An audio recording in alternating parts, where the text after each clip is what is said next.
wabarakatuh.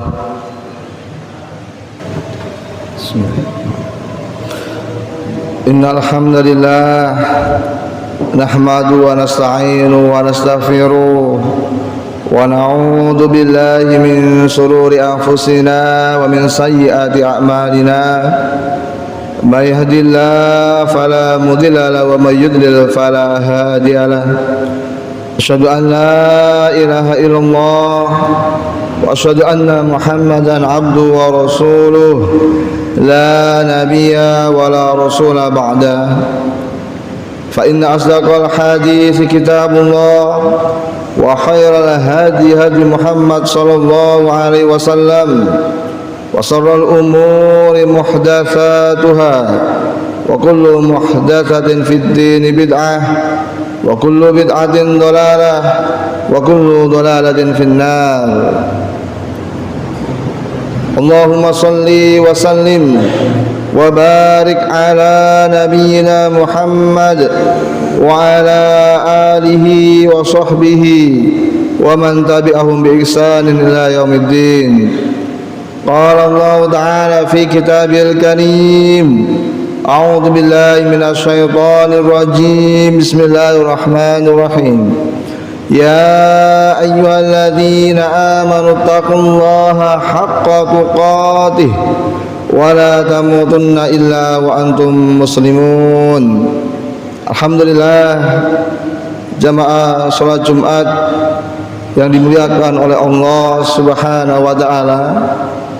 Alhamdulillah, pada kesempatan kali ini kita semua masih diberikan oleh Allah Subhanahu wa taala nikmat iman, nikmat Islam dan juga nikmat kesehatan, sehingga kita bisa melaksanakan berbagai macam kewajiban kita, terlebih kewajiban kita untuk melaksanakan sholat Jumat berjamaah.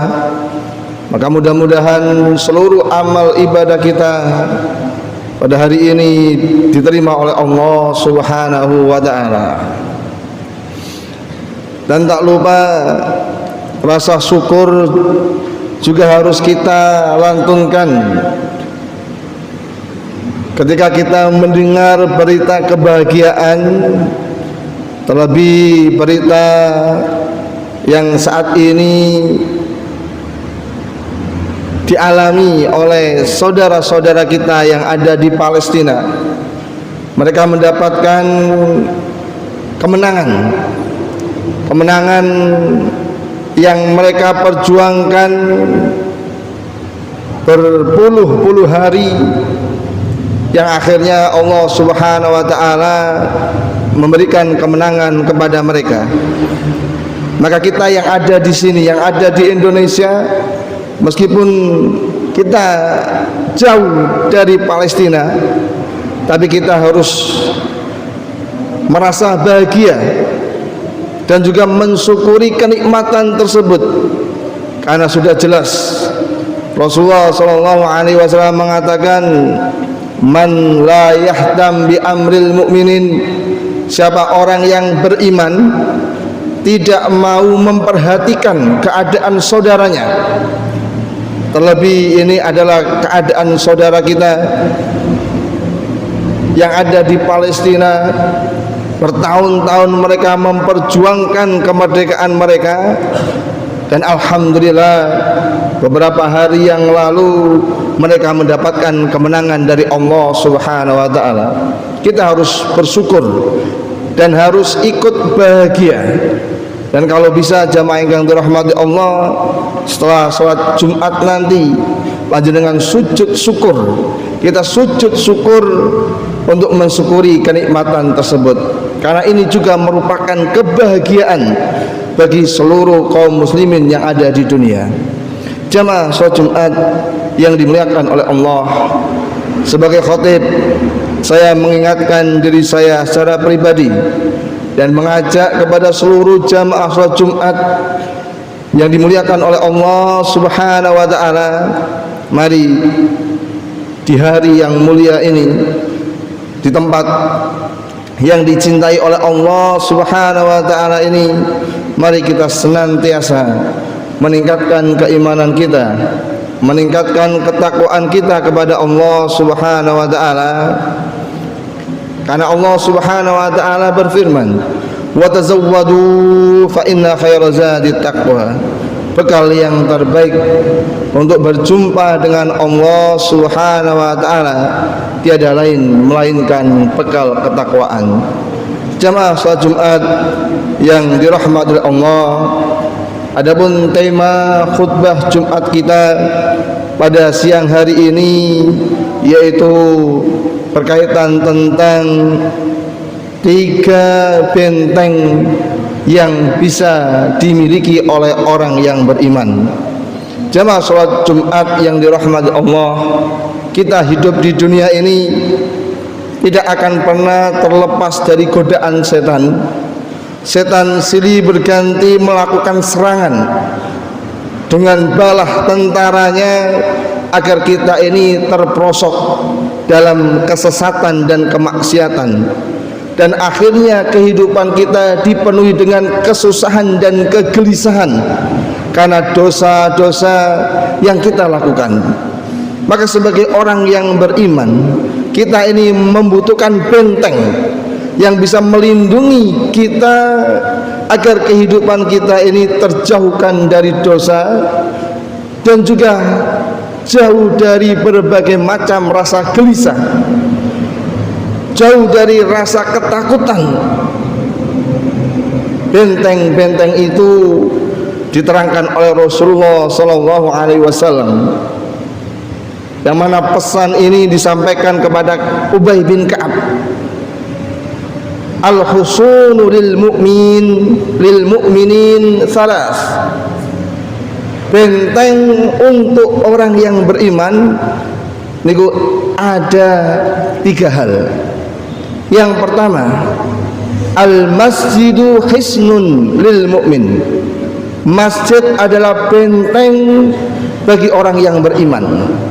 Nah, ini jamaah yang dirahmati Allah, kenapa masjid menjadi benteng paling utama yang terdepan bagi orang yang beriman? Karena di dalam masjid itu ada berbagai macam keutamaan. Bahkan diterangkan al-masjidu baitul muttaqin. Masjid itu rumahnya orang yang bertakwa. Maka ciri orang yang bertakwa, orang ini senantiasa istiqomah untuk ke masjid. Tidak sampai situ jamaah yang dirahmati Allah, bahkan hal-hal yang sepele itu memiliki keutamaan yang luar biasa apabila kita sandarkan kepada masjid. Kita pernah mendengar sebuah kisah seorang sahabiah yang bernama Ummu Mihjan, seorang wanita. Orang ini kalau jamaah sudah keluar semua, wanita ini membersihkan masjid, menyapu masjid, itu hal yang sepele. Suatu ketika Rasulullah masuk masjid dan tidak menjumpai Ummu Mihjan, maka Rasulullah bertanya kepada sahabatnya, mana Ummu Mihjan ini yang biasanya bersih-bersih masjid? Maka sahabat mengatakan, ya Rasulullah, Ummu Mihjan sudah wafat. Rasulullah kemudian agak sedikit marah, suaranya agak lantang, kemudian bertanya kepada para sahabatnya, kenapa kalian tidak memberitahu aku kalau Ummu Mihjan meninggal dunia? Mana kuburannya? Rasulullah sallallahu alaihi wasallam ditunjukkan oleh sahabat ini, ya Rasulullah, kuburan Ummu Mihjan.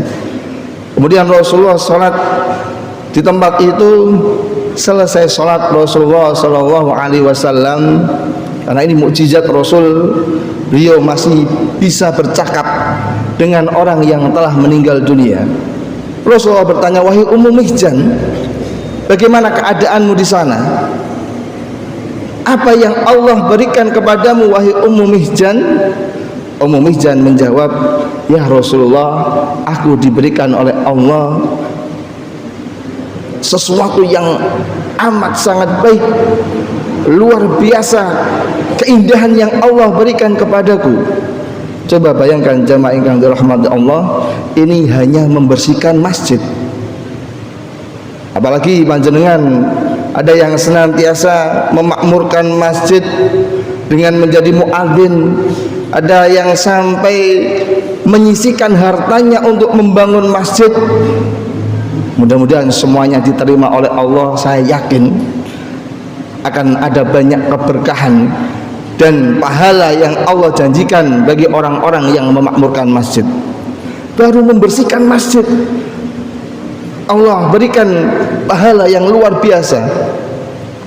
Kuburannya dipenuhi dengan cahaya, Allah berikan balasan yang terbaik baginya. Ini baru hal yang sepele, membersihkan masjid.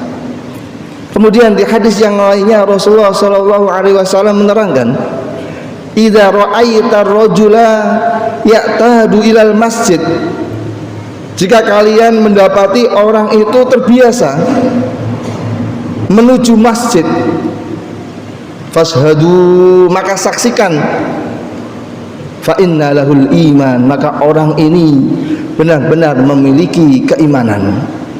Maka masjid jamaah yang dirahmati Allah adalah benteng utama bagi orang yang beriman, agar terjauhkan dari godaan setan, agar hidupnya tidak dipenuhi dengan ketakutan dan kegelisahan. Masjid adalah benteng utamanya. Maka kalau kita lihat jamaah yang dirahmati Allah, doa setelah keluar dari masjid itu tidak hanya Allahumma inni as'aluka min fadlik, karena di dalam kitab yang lainnya, kitab Al-Adhkar, itu ada tambahnya, wa na'udzubika min iblis wa junudihi, dan aku berlindung kepadamu ya Allah dari iblis dan bala tentaranya. Inilah masjid jamaah yang dirahmati Allah, benteng utama. Dan siapa yang senantiasa terbiasa untuk melaksanakan jamaah di masjid, memakmurkan masjid, itu akan diberikan ketentraman, hatinya akan diberikan ketentraman oleh Allah Subhanahu wa taala. Rasulullah sallallahu alaihi wasallam menerangkan, idza marartum bi riyadil jannah, kalau engkau melewati raudhah. Raudhah itu tidak hanya yang ada di Madinah, rumah tempat antara rumahnya Rasulullah dengan mimbar. Kalau yang dimaksud dengan hadis ini adalah raudhah itu saja, maka tidak seluruh kaum muslimin bisa ke sana. Karena hadisnya Rasulullah jelas, idza marartum bi riyadil jannah, kalau kalian mendapati, melewati raudhah, farta'u fihi, langsung masuk. Apa raudhah tersebut? Yaitu majlis-majlis ilmu. Maka masjid yang di dalamnya ada majlis-majlis ilmu, jenengan masuk ke dalamnya, maka Allah akan memberikan ketentraman hati, ketenangan hati. Karena Rasulullah menerangkan, fa inna lillahi sayyaratun minal malaikah, Allah memiliki sekelompok malaikat, tugasnya berkeliling mencari mana ada majelis ilmu, mana masjid yang di dalamnya ada majelis ilmu, malaikat ini akan menaungi di atasnya. Tidak itu saja jamaah yang dirahmati Allah, masjid ini tempat untuk memanen pahala. Rasulullah sallallahu alaihi wasallam menerangkan, man bana masjidan banallahu lahu baitan fil jannah, siapa yang membangun masjid, maka Allah akan bangunkan istana baginya di surga kelak. Dan di masjid ini pula kita akan mendapatkan pahala yang luar biasa. Rasulullah sallallahu alaihi wasallam menerangkan, kunjungilah 3 masjid yang sholat di dalamnya pahalanya luar biasa. Di antaranya adalah Masjidil Haram. Orang yang sholat di Masjidil Haram itu dikalikan 100.000 kali lipat dengan sholat di luar Masjidil Haram. Dengan sekali salatan mereka sama seperti 100.000 kali lipat salat di Masjid Mujahidin ini. Begitu pula diperintahkan untuk salat di Masjid Nabawi, pahalanya 1000 kali lipat salat di luar Masjid Nabawi. Ada satu masjid yang pahalanya sama seperti salat di Masjid Nabawi, tapi ketika Rasulullah menerangkan masjid tersebut, kalimatnya beda dengan Masjid Nabawi dan Masjidil Haram. Karena ada seorang sahabiah yang bertanya, beliau bernama Maimunah, mendatangi Rasulullah, "Ya Rasulullah, ketika engkau menerangkan tentang Masjid Nabawi dan Masjidil Haram, bagaimana dengan Masjidil Aqsa ya Rasulullah?" Rasulullah menerangkan, "Fa'tuhu fasallu." Datangi dan sholat ke sana. Kalau engkau mampu sholat dan mampu mendatangi dan sholat ke sana, pahalanya 1000 kali lipat dibandingkan sholat di tempat yang lainnya. Maka sahabiah ini bertanya, "Ya Rasulullah, fa'ilam nastati, kalau kita tidak mampu datang ke sana, bagaimana Rasulullah?" "Fal yahdi ilaihi zaitan." Kalau engkau tidak mampu datang ke sana, kirimkan minyak. Untuk apa? Minyak untuk menerangi lampu-lampu yang ada di Masjidil Aqsa. Ini 1400 tahun yang lalu Rasulullah sudah memberitakan bahwasanya memang untuk sampai ke Masjidil Aqsa itu agak berat dibandingkan untuk sampai ke Masjidil Haram dan Masjid Nabawi, karena keadaannya belum tentu aman. Maka memberikan minyak untuk menerangi lampu-lampu di Masjidil Aqsa itu pahalanya sama seperti orang yang sholat di Masjidil Aqsa. Maka jemaah sholat Jumat yang dimuliakan oleh Allah, kalau kita tidak mampu mengirimkan dana, menginfakkan sebagian harta kita untuk membantu saudara-saudara kita yang ada di Masjidil Aqsa, paling tidak kita sisipkan doa kita agar Allah Subhanahu wa taala senantiasa memberikan ketabahan, kesabaran dan kemenangan kepada saudara-saudara kita yang ada di Masjidil Aqsa. Itu pun keutamaan sama seperti kita melangkah ke masjid. Ini jamaah salat Jumat yang dirahmati Allah. Adapun benteng yang selanjutnya, tidak dipenuhi rasa gelisah, tidak dipenuhi rasa ketakutan dan kekhawatiran, yaitu dengan memperbanyak zikir. Terlebih zikir la haula wala quwwata illa billahil aliyil azim. Karena seorang yang beriman ketika memperbanyak zikir, setan akan lemah, setan akan kekurangan daya untuk menggoda dan menyesatkan mereka.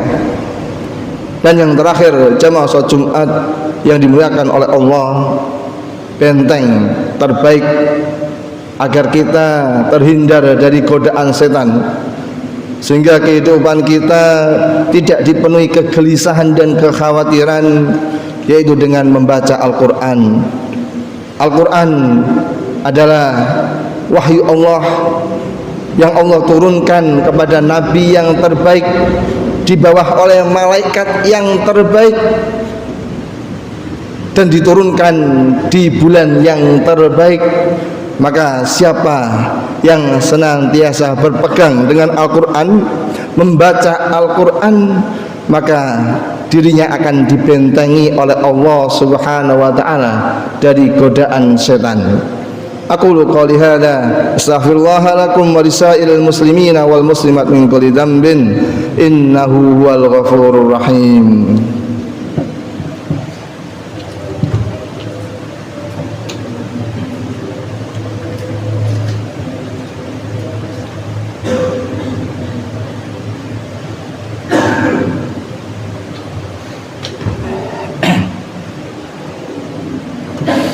Alhamdulillah, alhamdulillahilladzi hadana lihada wa ma kunna linahtadiya laula an hadanallah.